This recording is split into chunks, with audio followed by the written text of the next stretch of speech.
علی بھائی آپ سے اگلا سوال ہے. ہم نے بچپن سے جمعۃ المبارک کے خطبوں میں علماء کرام سے حضرت موسیٰ علیہ السلام کے مبارک زمانہ میں موجود ایک بہت ہی امیر شخص کا واقعہ سن رکھا ہے جس کا نام قارون تھا. اس کی دولت کے خزانوں کی چابیاں 70 اونٹوں پر لادی جاتی تھیں، لیکن اللہ تعالیٰ نے اسے اس کے خزانے سمیت زمین میں دھنسا دیا. وَلِعَوْذُ بِاللَّهِ تعالیٰ. قرآن و سنت کی روشنی میں اس واقعہ کی تفصیلات سے بھی پلیز آگاہ فرمائیں. دیکھیں جی، یہ واقعہ بہت اہم ہے. قرآن حکیم میں چند عبرت آموز جو واقعات ہیں ان میں سے ایک واقعہ قارون کا ہے. سورۃ المؤمن جسے ہم سورہ غافر کہتے ہیں، اس کے اندر بھی اللہ تعالیٰ نے سیدنا موسیٰ علیہ نبینا علیہ السلام کا جب ذکر خیر کیا تو فرمایا کہ ہم نے موسیٰ علیہ السلام کو فرعون، حامان اور قارون کی طرف پیغمبر بنا کے بھیجا، یعنی ان کی پوری قوم کی طرف بھی. لیکن وہ ڈومیننٹ سرداروں کے نام اس لیے لیے جاتے تھے کہ وہ لیڈرشپ کے اوپر فائز ہوتے تھے. تو فرعون کا تو سب کو پتہ ہے، حامان اس کا وزیر تھا. یہ قارون جو ہے نا، یہ اس اعتبار سے بڑا امپورٹنٹ تھا کہ قارون جو ہے یہ موسیٰ علیہ السلام کا کزن لگتا تھا رشتے میں. یہ تورات میں ہمیں اس کی ڈیٹیل ملتی ہے اور قرآن بھی اس کو سپورٹ کرتا ہے. وہ میں سورۃ القصص سے آپ کو انشاءاللہ آیات پڑھ کے بھی بتاؤں گا. تورات میں ہمیں یہ ملتا ہے کہ یہ حضرت موسیٰ علیہ السلام کا کزن تھا، بنی اسرائیل میں سے تھا، آل فرعون میں سے نہیں تھا. لیکن جس طرح یہاں پہ بھی آپ کو پتا ہے جب گورے آئے تو انہوں نے ہمارے بڑوں کو خریدا، تو وہ غلام تو گوروں کے ہوتے تھے، حکمرانی ہم پہ مسلمانوں کے نام سے کر رہے ہوتے تھے وائسرائے کی شکل میں. اور یہ آج آپ کو جتنے بڑے بڑے لینڈ لارڈ ملتے ہیں یہ وہ ہیں کہ جن کے آباء و اجداد نے غداریاں کی ہیں مسلمانوں کے ساتھ. اس کے ریوارڈ کے طور پہ انہیں انگریزوں نے کہا کہ جی آپ صبح سے شام تک گھوڑا دوڑائیں، جدھر تک پہنچ جائیں گے ساری زمین آپ کی، یہ جو ہزاروں کے نال لوگوں کی نکل رہی ہے. تو اسی طریقے سے جو حضرت موسیٰ علیہ السلام کا یہ کزن تھا قارون، یہ ہے بنی اسرائیل میں سے تھا لیکن حکومت کے ساتھ ملا ہوا تھا، اور بجائے یہ کہ بنی اسرائیل کی کوئی بہتری کی بات کرتا، الٹا یہ بنی اسرائیل کے اوپر ظلم ڈھاتا تھا اور فرعون کا آپ سمجھ لیں ایک وزیر کی حیثیت سے تھا. سورۃ القصص کے اندر اللہ تعالیٰ نے اس کا واقعہ ڈیٹیل سے بیان کیا ہے. سورۃ القصص سورت نمبر ہے 28 اور پارہ نمبر 20 کے اندر آپ بالکل اینڈ پہ چلے جائیں نا، آیت نمبر 76 سے آن ورڈ. اعوذ باللہ من الشیطان الرجیم، بسم اللہ الرحمن الرحیم. ان قارون کان من قوم موسیٰ، بے شک قارون موسیٰ کی قوم میں سے تھا. اب یہ قرآن نے سپورٹ کر دیا کہ وہ آل فرعون میں سے نہیں تھا، ہے بنی اسرائیل میں سے تھا. اور تورات میں ہمیں ڈیٹیل ملتی ہے کہ وہ ان کا چچا زاد لگتا تھا. پیغمبر کا رشتہ دار بھی ہے، کافر ہے تو مردود ہے. ہمارے محبوب علیہ السلام کا رشتہ دار ابو لہب مردود ہو گیا. فبغى علیہم، لیکن اس نے بغاوت کی ان کے اوپر. وآتیناہ من الکنوز ما ان مفاتحہ لتنوء بالعصبۃ اولي القوہ. اللہ فرماتا ہے ہم نے اس کو ایسے خزانے دیے تھے کہ جس کی چابیاں ایک بہت بڑی جماعت اٹھاتی تھی. یہ 70 اونٹوں والی بات تو یہ 70 اور اونٹ تو ویسے ہی سال لگ جاتے ہیں نا. قرآن میں اتنا ہی ذکر ہے کہ بہت بڑی جماعت تھی جو صرف چابیاں اس کی اٹھاتی تھی. ہو سکتا ہے اونٹوں کے اوپر وہ لاتے تھے تو 70 بھی، یعنی بڑی 70 کا عدد ویسے عربی زبان میں کثرت کے لیے بھی استعمال ہوتا ہے. اذ قال له قومه لا تفرح، جب اس کی قوم نے اس سے کہا کہ مت شیخی بگاڑ. ان اللہ لا يحب الفرحین، بے شک اللہ تعالیٰ شیخی بگاڑنے والے کو پسند نہیں کرتا. دولت آتی ہے تو شیخی تو پھر بگاڑتا ہی ہے نا انسان، الا ما شاء اللہ. وابتغی فیما آتاک اللہ الدار الآخرہ، اور جو اللہ نے تجھے اتنا مال دیا ہے اس سے آخرت کی زندگی طلب کر، مراد کے اللہ کی راہ میں خرچ کر.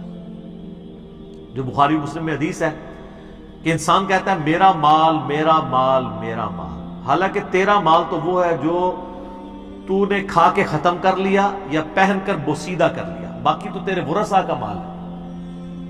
یا پھر تیرا مال وہ ہے جو تو نے اللہ کی راہ میں خرچ کر کے آخرت کے لیے محفوظ کر لیا۔ تو نبی اسلام فرمایا تمہارا مال 3 قسم کا ہے، کھا پی لیا، پہن لیا، یا اللہ کی راہ میں خرچ کر کے قیامت کے دن کے لیے محفوظ کر لیا، باقی تمہارے ورثاء کا مال ہے۔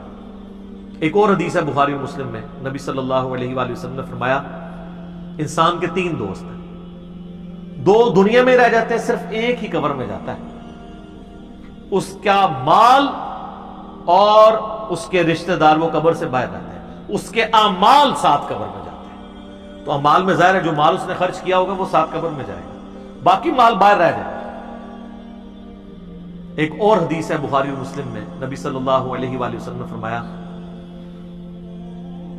ابن آدم کے پاس اگر سونے کی 2 وادیاں ہوں تو وہ خواہش کرے گا میرے پاس تیسری بھی آ جائے، اس کا پیٹ صرف قبر کی مٹی بھرے گی۔ اسی لیے بخاری و مسلم دونوں میں آتا ہے، نبی صلی اللہ علیہ وآلہ وسلم نے فرمایا اے اللہ محمد اور آل محمد صلی اللہ علیہ وآلہ وسلم کو بس اتنا ہی رزق دینا کہ ان کی روح اور جسم کا رشتہ برقرار رہے، یعنی سبسسٹنس لیول کے۔ اور ایک اور حدیث بخاری و مسلم، اور یہ مزے کی بات ہے جتنی میں نے حدیثیں بیان کی یہ متفقن علیہ ہیں، بخاری میں بھی ہے مسلم میں بھی، یہ کہانی شریف نہیں ہے، بیسٹ کتابیں جو ہیں ان میں۔ اور وہ ہے واقعہ ایلا والی حدیث، جو نبی علیہ السلام 1 مہینے کے لیے اپنی بیویوں سے ناراض ہو گئے تھے اس بات کے اوپر کہ انہوں نے زیادہ نان و نفقہ ڈیمانڈ کیا تھا۔ زیادہ کیا تھا؟ کچھ بھی نہیں تھا زیادہ، لیکن وہ نبی علیہ السلام کے فقر کے اعتبار سے زیادہ تھا۔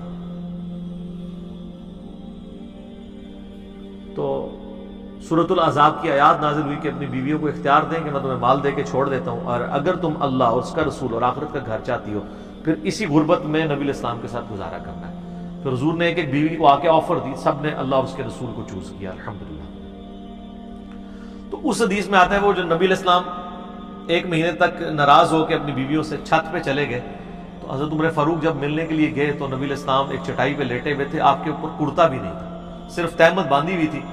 اٹھ کے بیٹھے تو چٹائی پہ جب نشان چٹائی کے جسم پہ دیکھے تو حضرت عمر کی آنکھوں سے آنسو نکلے، کہ یا رسول اللہ آپ اللہ کے رسول ہیں اور کیسر و کسرا دنیا کے مزے لوٹ رہے ہیں، اتنی بڑے بڑے ان کے محلات ہیں، اور آپ تو اللہ کے رسول ہیں، یعنی آپ کو یہ سب کچھ ملنا چاہیے تھا۔ تو نبی علیہ السلام نے بہت زبردست جملہ بولا، آپ فرمایا عمر لگتا ہے کہ دنیا کی حقیقت ابھی بھی تجھ پہ نہیں کھلی، کیا تم اس بات پہ خوش نہیں ہو کہ کیسر و کسرا یعنی رومن اور پرشین امپائر کے جو شہنشاہ ہیں وہ دنیا کے مزے لوٹے اور ہم آخرت کی سعادت لوٹ لیں؟ اندازہ کریں آپ، حضرت عمر کو کہا جا رہا ہے ابھی لگتا ہے دنیا کی حقیقت تم پہ نہیں کھلی، لیکن سر اس واقعے کے بعد پھر حضرت عمر پہ کھل گئی۔ سر پھر ان کا ڈنڈا اتنا سخت تھا کہ جتنا عرصہ وہ رہے ہیں نا، نہ خود حرام کھایا نہ کسی کو کھانے دیا، اس لیے اللہ تعالیٰ نے ان کے دور میں رومنز اور پرشینز کو گرایا ہے۔ تو جنہوں نے حضور کی صحبت کی ہوئی تھی ان کو پتا تھا کہ نبی علیہ السلام کی زندگی کتنی فقر میں گزری ہے، ان کو دنیا کا مال دھوکہ نہیں دے سکتا تھا۔ بہرحال اس واقعے کی طرف واپس آئیں، سورہ قصص والا۔ تو اس کے ساتھیوں نے کہا کہ تجھے جو اللہ نے دیا ہے نا اس سے آخرت طلب کر، وَلَا تَنْسَ نَصِيبَكَ مِنَ الدُّنْيَا، اور دنیا میں بھی جو تو نے خرچ کرنا ہے اپنے لیے لوگوں کے اوپر اس کو بھی بے شک مت بھول۔ ہم یہ نہیں کہتے کہ سب کچھ اللہ کی راہ میں خرچ کر دے، اپنا بھی حصہ لے اس میں سے۔ وَأَحْسَنِ كَمَا أَحْسَنَ اللَّهُ إِلَيْكَ، اور تو لوگوں کے اوپر احسان کر اس مال کے ذریعے جس طرح اللہ نے تجھے مال دیا، یعنی اللہ کے دیے ہوئے میں سے اللہ کی راہ میں خرچ کر، غریبوں کے اوپر لگا۔ وَلَا تَبْغِ الْفَسَادَ فِي الْأَرْضِ، اور دیکھ اس کے ذریعے زمین میں فساد تو مت بچا۔ اگر تجھے دولت ملی ہے، یہاں پہ بھی آپ دیکھ لیں جس کے پاس دولت آئی ہے وہ ڈان بنا ہوا ہے، اس کے لیے جناب بڑا وکیل کیا جج کرنا بھی کوئی مسئلہ نہیں ہے، وہ جج بھی کر لیتے ہیں۔ ظاہر ہے ججوں نے کئی فیصلے دیے ہیں نا ایسے کہ جی ان کے اپنے جج بکے ہوئے تھے، تو وہ کسی نے پیسہ لگایا تو بکتے ہیں نا۔ ان اللہ لا يحب المفسدین، بے شک اللہ تعالیٰ زمین میں جو فساد کرنے والے ہیں نا ان کو پسند نہیں کرتا۔ اب اتنی زیادہ نصیحت سننے کے بعد دماغ کا خمار دیکھیں کہ قارون جواب میں کیا کہتا ہے، قال انما اوتیتہ علی علم عندی، وہ کہنے لگا یہ جو کچھ مجھے حاصل ہوا ہے یہ تو میرا کمال ہے، یہ میرے علم کی بدولت ہوا ہے، میرے پاس جو ہنر ہے، میں بڑا یعنی ہوشیار آدمی ہوں, میں نے بڑی چلاکی کے ساتھ بڑے صحیح ٹائم پہ انویسٹمنٹ کر کے جناب فلانی جگہ پلاٹ لے لیا سیدھے, آج جناب میرے سانسیں اتنے ہوئے ہیں. آج کل ٹی وی پہ آپ سوشل میڈیا پہ دیکھ رہے ہیں نا, بڑے بڑے شریف لوگوں کے سانسیں ڈسکس ہو رہے ہیں, جو دنیا کو یہ بھاشن دیا کرتے تھے کہ فلاں حرام خور ہے, فلاں کی جداد اتنے گناہ ہوگی, اپنی جدادیں آئی ہیں. اور جو لوگوں کہتے تھے ان کی تلاشیاں لو, اب یہ بھی اپنی تلاشیاں دیں نا, نام لیے بغیر. تو جو لوگوں سے تلاشی مانگتا ہے اس کو اپنی تلاشی دیتے ہوئے کوئی غصہ نہیں کھانا چاہیے. اس کو کہنا چاہیے جناب یہ میرا منی ٹریل ہے, یہ دیکھیں جناب, اس کی بجائے یہ کہنا شروع کر دے نہیں اس نے بھی دیکھو. یہ وہی ہے کہ پتر تو کیوں فیل ہویا, ابا جی تھوڑے دوست کا منڈا بھی فیل ہو گیا. بھئی اگر ابا جی کے دوست کا بیٹا فیل ہوا ہے تو اس کی وجہ سے تیرا فیل ہونا جسٹیفائی نہیں بیٹا, یہ کوئی جسٹیفیکیشن نہیں ہے. بہرحال وہ کہنے لگا میرے پاس علم ہے خاص جس کی وجہ سے نہیں, اسی لیے ہمیں دعا سکھائی گئی ہے. سنن ابن ماجہ میں حدیث ہے نا کہ فجر کے بعد نبی علیہ السلام کیا دعا کرتے تھے, اللہم انی اسألک علما نافعا ورزقا طیبا وعملا متقبلا. میں ایسا علم تجھ سے مانگتا ہوں جو نفع مانگتا ہوں, اور رزق مانگتا ہوں جو پاکیزہ ہو, اور عمل ایسا مانگتا ہوں جو تیری بارگاہ میں قبول بھی ہو, ریاکاری کی نظر نہ ہو جائے. کتنی پیاری دعا ہے.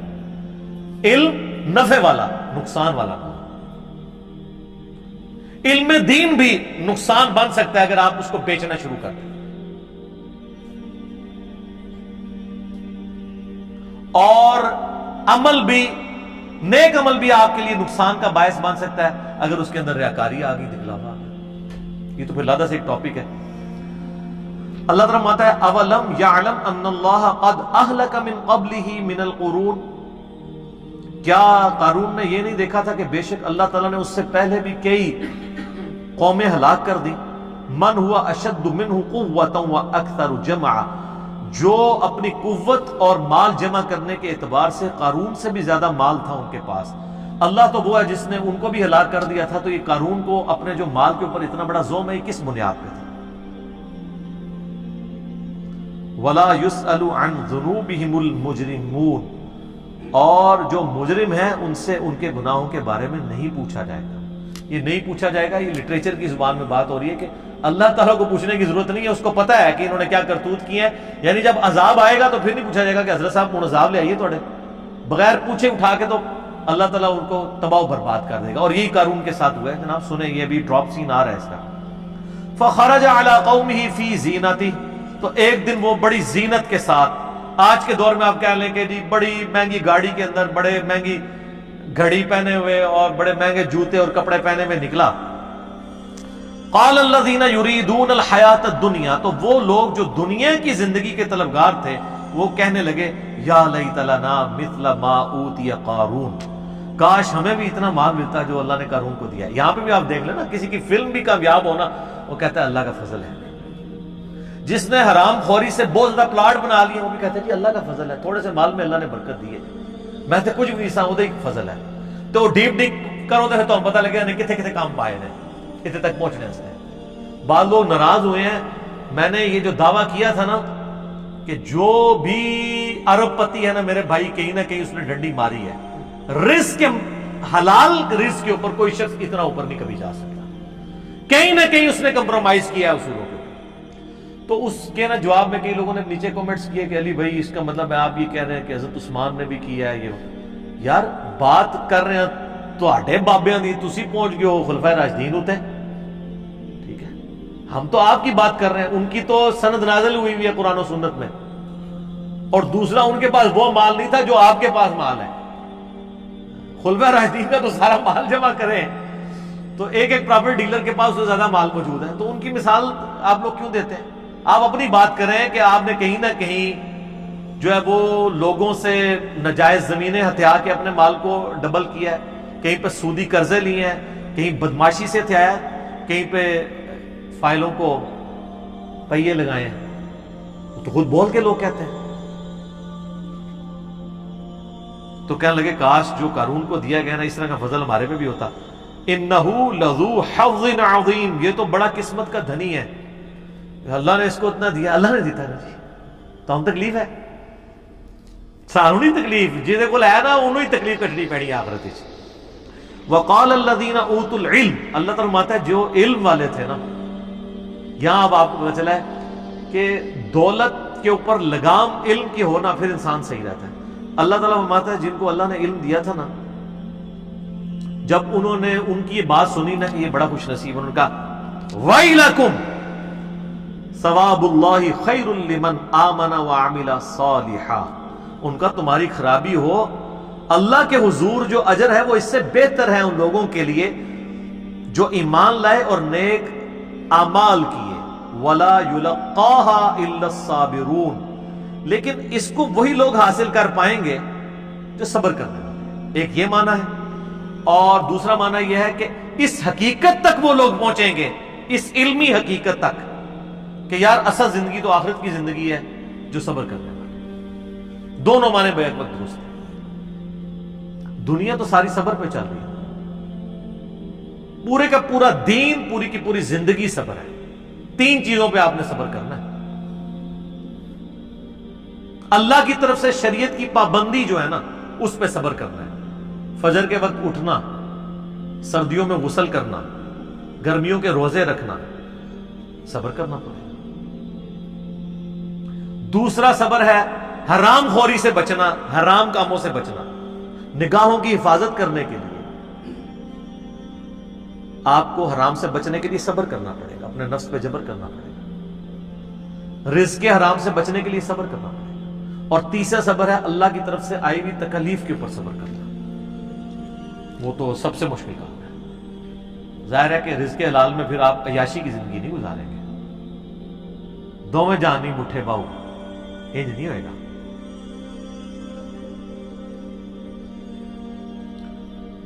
فَخَسَفْنَا بِهِ وَبِدَارِهِ الْأَرْضِ، تو اللہ تعالیٰ مارا ہے ہم نے اس کو اس کے محل سمیت، خزانے سمیت زمین میں دھسا دیا۔ فَمَا كَانَ لَهُ مِنْ فِئَةٍ يَنْصُرُونَهُ مِنْ دُونِ اللَّهِ، پھر اس کے پاس کوئی ایسی فوج نہیں تھی، کوئی ایسی جماعت نہیں تھی جو اللہ کے مقابلے پہ اس کی مدد کر سکتی۔ وَمَا كَانَ مِنَ الْمُنْتَصِرِينَ، اور نہ ہی وہ بدلہ لے سکتا تھا کوئی اللہ تعالیٰ سے اس کے اس معاملے میں۔ سر وہ تیسرے پارے کے اینڈ میں بھی آیا نا، اللہ فرماتا ہے ہم نے قوم سمود کو تباہ کر دیا، وَلَا يَخَافُ عُقْبَاهَا، اور ہمیں کوئی ڈر نہیں ہے اگر ہم نے کسی کو برباد کر دیا کہ کوئی آگے ہم سے بدلہ لے لے گا، کیونکہ ہم جس کو کر گزرے تو ہم سے تو کوئی نہیں پوچھ سکتا۔ یہ وہی چیز ہے، اللہ تعالیٰ ہمارے کوئی اس کی مدد نہیں کر سکی جماعت۔ اب آگے دیکھیں کیا ہوا، وَأَصْبَحَ الَّذِينَ تَمَنَّوْا مَكَانَهُ بِالْأَمْسِ، وہ لوگ جو کل تک یہ تمنا کر رہے تھے کہ یار ساڑھے کو بھی قارون جتنا مال ہوتا، اللہ فرماتا ہے اگلے دن کیا ہوا، يَقُولُونَ وَيْكَ أَنَّ اللَّهَ يَبْسُطُ الرِّزْقَ لِمَنْ يَشَاءُ مِنْ عِبَادِهِ وَيَقْدِرُ، وہ کہنے لگے ہائے افسوس، بھئی اللہ ہی ہے جس کے لیے چاہے رزق کو کشادہ کر دے اور جس کے لیے چاہے رزق کو تنگ کر دے۔ لولا امن اللہ علینا، اگر ہم پہ اللہ کا فضل نہ ہوتا، لخسف بنا، تو ہم بھی زمین میں دسا دیے جاتے۔ وہ لوگ جو کل کہہ رہے تھے ہمیں بھی اس نے ظلم نہ کیا، شکر ہے جناب اسی بھی زمین میں دسا دیے گئے۔ ایک دن بعد ہی رزلٹ جب سامنے آیا نا، سر یہی ہونا ہے جو مولا علی کا قول ہے کہ انسان سویا ہوا ہے، جیسے ہی مرے گا جاگ جائے گا۔ او یہ کیا ہوا، یہ دنیا میں اللہ نے ان کو جگایا۔ ایک دن پہلے کہہ رہے تھے ہمیں بھی قارون جیسی دولت ملے، اور اگلے دن کیا کہہ رہے ہیں، شکر ہے یار اسی غریب ہی چنگے ہیں۔ یہ تو مارا گیا اپنی دولت سمیت، وہ دولت اس کو بچا سکی نہیں۔ وَيْكَأَنَّهُ لَا يُفْلِحُ الْكَافِرُونَ، ہائے افسوس کبھی بھی ناشکرے لوگ کامیاب نہیں ہو سکتے۔ یہاں کفر سے مراد ناشکرے لوگ ہیں، ناشکری ہے نا، اللہ نے رزق دیا تھا، اللہ نے نعمتیں دی تھی، آپ نے اللہ کی راہ میں خرچ نہیں کی، اپنی عیاشیوں کے اوپر خرچ کی ہیں، تو یہ ناشکری ہے۔ یہ اذانیں شروع ہو جاتی ہیں انشاءاللہ، بقیہ کے سوالات اذان کے وقفے کے بعد انشاءاللہ۔